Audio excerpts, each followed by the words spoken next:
Hi hello everyone. ఈరోజు వీడియోలో మనం జంతికలు కరకరలాడుతూ క్రిస్పీగా ఎలా చేసుకోవాలో మనం ఈ వీడియోలో అయితే చూసేద్దామండి. జంతికలు అనేవి మనం పర్ఫెక్ట్గా చేసుకుంటే కరకరలాడుతూ బాగా క్రిస్పీగా ఉంటాయండి. నేను ఇక్కడైతే మినపప్పు కూడా యాడ్ చేస్తున్నాను.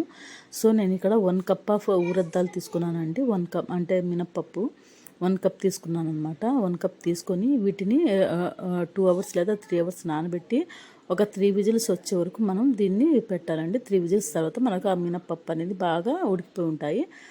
ఇలా స్మాష్ చేసుకోవచ్చు, లేదంటే మనం మిక్సీలో అయినా వేసుకోవచ్చు. ఇలా మిక్సీలో వేసుకున్న తర్వాత పక్కన పెట్టేసి మనం 1 కప్ మినపప్పుకి 3 కప్ రైస్ ఫ్లోర్ అయితే తీసుకుంటున్నాము. బియ్యపిండి అనమాట. నేను 1 కప్పు మినపప్పుకి 3 కప్పుల బియ్యపిండి తీసుకున్నాను. అండ్ నేను ఏదైతే రెడీ చేసి పెట్టుకున్నానో మినపప్పు పేస్ట్ అనేది దాన్ని అయితే ఈ పిండిలో అయితే యాడ్ చేసేసాను. యాడ్ చేసేసుకొని మనం మొత్తం వీటిని బాగా మిక్స్ చేసుకోవాలన్నమాట. అంటే వాటర్ ఏం అవసరం ఉండదండి. రిక్వైర్డ్ అనుకుంటే కొంచెం వాటర్ అనేవి మనం యాడ్ చేసుకోవచ్చు. ఈ మినపప్పుతోనే మనకి డవ్ మొత్తం రెడీ అయిపోతుంది.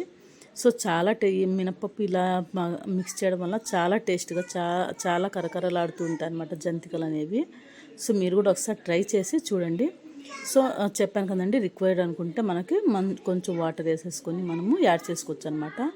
నేను చిల్లీ పౌడర్ 1 టేబుల్ స్పూన్ వేసుకున్నాను. కొంచెం కారం కావాలంటే ఇంకొంచెం వేసుకోవచ్చు. Kalonji seeds 1 table spoon and అలాగే నువ్వులు 2 టేబుల్ స్పూన్ వేసుకున్నాను. 2 to 3 టేబుల్ స్పూన్ అయినా వేసుకోవచ్చు మన టేస్ట్ని బట్టి. సో ఈ మొత్తం వేసుకున్నాక ఇక్కడ నేను వాము కూడా యాడ్ చేశానండి. ఆ స్కిప్ అనేది మిస్ అయింది. వాము కూడా యాడ్ చేసుకోవాలి. వాము అండ్ సాల్ట్ అనమాట. అండ్ ఫైనల్గా 1 టేబుల్ స్పూన్ గీ యాడ్ చేశాను. గీ యాడ్ చేయడం వల్ల మనకి సాఫ్ట్గా వస్తాయండి. మురుకులు అనేవి చాలా సాఫ్ట్గా ఉంటాయి అన్నమాట. అంటే గట్టిగా ఉండవు. సో ఫైనల్గా డవ్ అనేది మనకి సాఫ్ట్గా ఉండాలి, మరి గట్టిగా ఉండకూడదు. చూసారా, ఇలా సాఫ్ట్గా అనేది మనకి డవ్ అనేది ప్రిపేర్ అయిపోతుంది. అండ్ ఇక్కడ ఇంకో చిట్కా ఏంటంటే, మనకు డవ్ అనేది అక్కడ పక్కన అలాగే వదిలేయకూడదండి. మనం తడిగుడ్డతో అయితే కవర్ చేస్తూ ఉండాలన్నమాట. మనకు కావాల్సినంత డవ్ తీసుకొని మనకి నెక్స్ట్ తడిగుడ్డతో అనేది పెట్టేస్తుండాలి. నేను ఇక్కడైతే ఆ మురుకులు వేసేదాన్ని ఆయిల్తో మొత్తం క్లీన్ చేశానండి. ఆయిల్తో క్లీన్ చేసిన తర్వాత నేను ఆ డౌన్ అయితే స్టఫ్ చేసేసి ఇక్కడ తడిగుడ్డ మీద అయితే నేను మురుకులు వేసాను. తడిగుడ్డ మీద మురుకులు వేయడం వల్ల మనకి ఈజీగా వచ్చేస్తాయి అన్నమాట. సో వేసిన తర్వాత మళ్ళీ తడిగుడ్డతోనే కవర్ చేస్తూ ఉండాలన్నమాట. చూసారా, తడిగుడ్డ మీద వేయడం వల్ల మనకి ఇలా మనం వేసిన జంతికలు అనేవి మనకి ఇలా సింపుల్గా వచ్చేస్తాయి అన్నమాట. ఈ నెక్స్ట్ మనం ఏదైతే ఇలా చేసుకున్నామో దాన్ని ఆయిల్లో వేసేసుకొని ఆయిల్ వేడయ్యాక ఆయిల్లో వేసేసుకొని మనకు బాగా బ్రౌనిష్ కలర్లో రావాలి. మరీ రెడ్గా వచ్చే వరకు ఉంచొద్దు. అంటే మనకు కనిపించడానికి అవి రెడ్గా కనిపించవు మనకు కాలేటప్పుడు. మరీ రెడ్గా వచ్చిన తర్వాత మనం బయటికి తీస్తే తర్వాత మనకు తినడానికి అంత టేస్ట్ అనిపించవు. సో బ్రౌనిష్ కలర్లో ఉన్నప్పుడే మనం తీసేస్తే అవి పర్ఫెక్ట్గా అయినట్టు అనమాట. సో చూసారా, కొంచెం బ్రౌనిష్ కలర్లోకి వచ్చాక మనం తీసి పక్కన పెట్టేసుకోవాలి. నేను నెక్స్ట్ టైం కూడా ఇలా వేసానండి, ఇలాగే చేసుకొని. ఇది ఇంకో డిజైన్ అనమాట. అంటే దాంట్లో ఉంటాయి కదండి డిజైన్స్ అనేవి.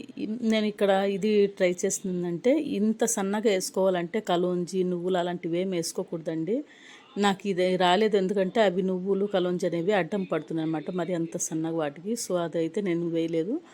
సో నెక్స్ట్ అనేది ఇంకో పెద్ద సైజు జంతిక అనేది వేసాను. ఇదిగోండి ఇలా 3-4 రకాలు వేసానండి డిజైన్స్ అనేవి. సో మరీ సన్నగా ఉండేవి అయితే రాలేదు, ఎందుకంటే నేను అందులో నువ్వులు కలోంజి అన్నీ యాడ్ చేశాను కాబట్టి స్టక్ అయిపోతుంది డవ్ అనేది. సో ఇలా కొంచెం లావుగా ఉండే జంతికల డిజైన్ అయితే మనకి పర్ఫెక్ట్గా వస్తుంది అనమాట. కలోంజి వేయడం వల్ల చాలా టేస్ట్గా ఉంటుందండి. మీరు కలోంజి కూడా వేసి ఒకసారి ట్రై చేయండి, చాలా బాగుంది. అండ్ ఈ జంతికలు అనేవి మనం మినపప్పుని ఇలా కుక్కర్లో పెట్టుకొని 3-4 విజిల్స్ వచ్చిన తర్వాత చేసుకోవడం వల్ల చూసారా, మనకు జంతికలు అనేవి చాలా టేస్ట్గా ఉంటాయి అండ్ అలాగే కరకరలాడుతుంటాయి అనమాట. మీరు కూడా ఒకసారి ఇలా ట్రై చేయండి మినపప్పుతో. అంటే మొత్తం కలిపేసి కాకుండా ఇలా సపరేట్గా మినపప్పు అనేది కుక్కర్లో వేసి. నచ్చితే లైక్ చేయండి, షేర్ చేయండి, సబ్స్క్రైబ్ చేయండి. Thank you for watching.